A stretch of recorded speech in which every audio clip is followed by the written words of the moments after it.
Hikmah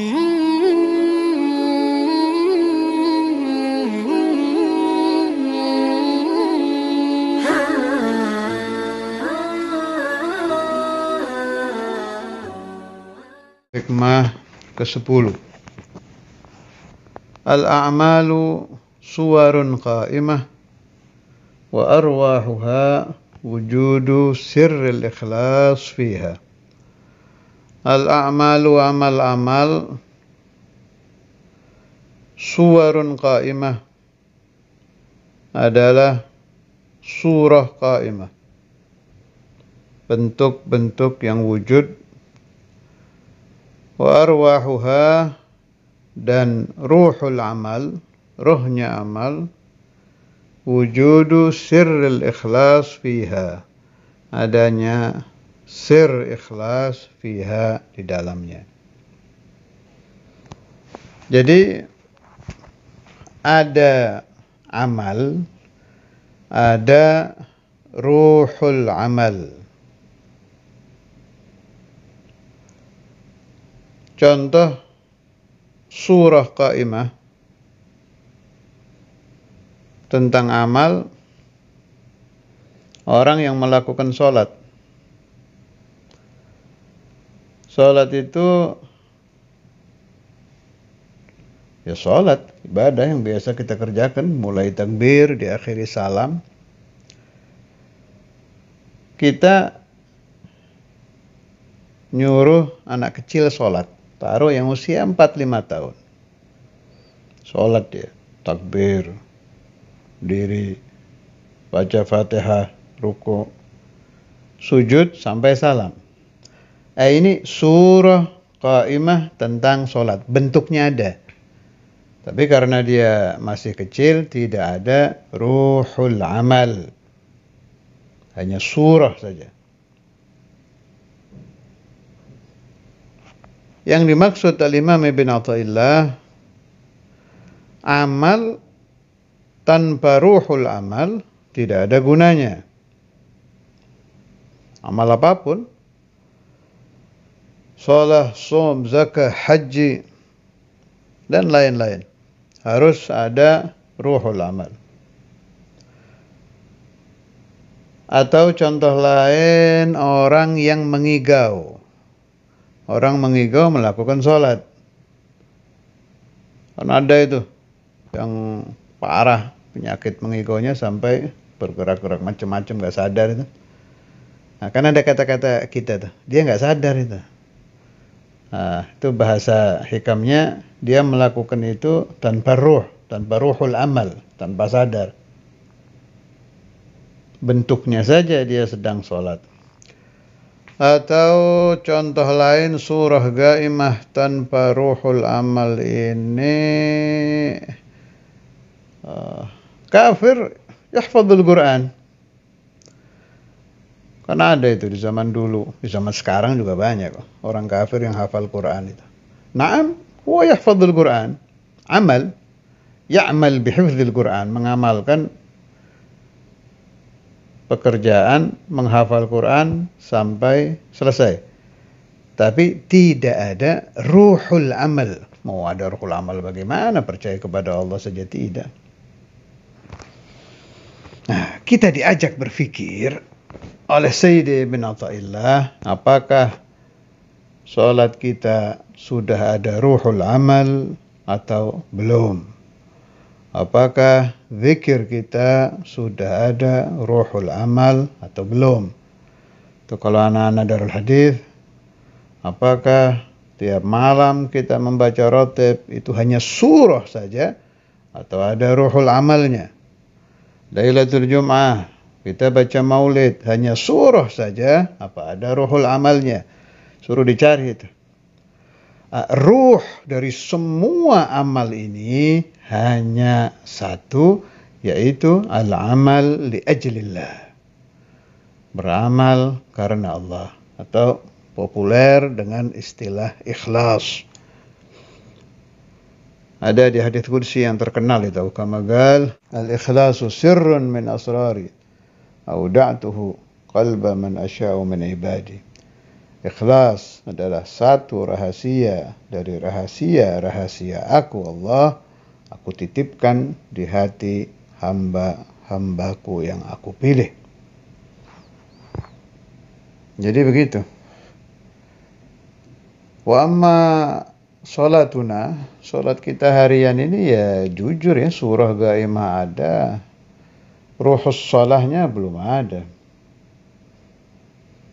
Jadi kalau mau dilatih, biasakan yang gampang-gampang aja, tiap kita dengar adzan langsung dihadirkan dulu hati. Nek, saya mau sholat subuh ini, bangun karena ada apa ibadah. Dengar adzan, ada perintah Allah, betul-betul seperti pegawai yang disuruh tuannya, yang disuruh bosnya. Apa kebiasaan aja, adzan, masuk kamar mandi, wudu, sholat. Nah, itu ada. Ma ahsanul ibadah idza lam tasir adah. Alangkah bagusnya ibadat kalau tidak menjadi adat. Nah, orang yang sholat karena adat ya sudah selesai sih. Sudah tidak dikatakan tarikus sholat. Tapi ruhul amalnya belum ada. Ini penting ini memang ikhlas ini. Dan harus difahami mulai dini, mulai kalian jadi santri, meskipun ya pelan-pelan dilatih, direnungkan. Biasanya yang bikin kita masa bodoh dari ikhlas itu karena kurang memahami riwayat-riwayat al-auliya, riwayat-riwayat ulama tentang ikhlas. Tapi kalau sering dengar nanti ada terpancing hati kita itu. Harus kita dengar ceritanya Imam Fulan yang ngarang kitab, ditaruh botol, dilempar ke laut. Saking yefir, dia lari, jangan sampai saya tidak ikhlas. Ulama-ulama yang kitabnya sampai dilempar ke api, kalau tidak terbakar berarti, dan lain-lain. Nah itu kan membuat kita berpikir, ini kenapa sampai begini? Saking takutnya mereka tidak mengamalkan ayat, wa ma umiru illa liya'budullaha mukhlishina lahuddin. Saking takutnya kalau amalnya sampai tidak ikhlas. Nah, kalau yang sudah mendapat pengakuan dari guru seperti Maulana Imam Al-Habr Al-Qutb Al-Habib Abdul Qadir bin Ahmad bin Faqih radhiyallahu taala anhu, nah itu udah lumayan tuh, agak tenang. Imam Al-Habr kan diakui oleh Al-Habib Imam Al-Qutb Muhammad bin Ahmad Al-Makhdar, aqama bidarsil ilmi lillahi mukhlisan. Sudah diakui sama gurunya ini min ahli ikhlas. Meskipun Imam Al-Habr setelah mendengar itu ya tambah luar biasa ketakutan tidak ikhlasnya. Alamatul mukhlisin, kalau dipuji bukannya malah santai, rabbal iman fi qalbih. Idza mudihal mu'minu rabbal imanu fi qalbih wa idza mudihal munafiqu ihtazzal 'arsy. Kalau orang mukmin dipuji tambah meninggi imannya. Jadi kalau alamat orang mukhlis yang betul-betul itu, kalau dipuji oleh syekh bahwa dia mukhlis, tambah takut. Ya Allah, mudah-mudahan saya tidak dicabut. Rezeki ikhlas, tambah naik. Kemudian dipelajari lagi bahaya tidak ikhlas. Seperti yang terkenal di tasawuf itu multafitun la yasil. Orang yang hatinya iltifat, menengok kepada selain Allah, mustahil usul ilallah. Terkenal itu di tasawuf. Multafit la yasil. Orang yang hatinya iltifat, menengok sedikit saja, ila ghairillah la yasil. Tidak akan sampai kepada Allah, atau la yasil, tidak akan sampai ke nihayatu darajatil usul. Ke akhirnya darajah usul kepada Allah Ta'ala. Itu biasanya as-salik idza sadaqa fi sulukih, atau al-murid idza sadaqa fi iradatihi, kan mulai muncul karomah-karomah itu. Semua itu. mulai muncul isyragat qalbiyah, mulai muncul khawariqul 'adah. Nah, itu kalau iltafata, dia nengok hatinya ke situ. Kalau kata guru saya dulu itu, ketika muncul karamat, kemudian iltafat ke situ, berhenti, jadi dukun, jadi ahli hikmah. Bisa ngobatin orang, bisa ini, bisa itu. Tapi la yasil ilallah. Tapi kalau dia kuat, melihat khawariqul 'adah itu hanya dilihat saja, ditafakuri, hadza fi'lun min af'alillah. Saya enggak ada apa-apanya. Hadza kullu min Allah. Insya'a, kalau Allah kepingin tidak diambil, wa insya'a diambil. Faddal, la yataharrak qalbuh. Zalatil karamah, karamahnya hilang atau tidak hilang, kalau sudah mampu seperti itu tetap naik. Yasil ilallah.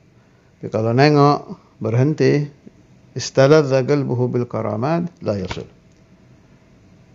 Ini saya bisa nerangkan saja, itu berat itu. Sangat sulit itu. Multafitun la yasil.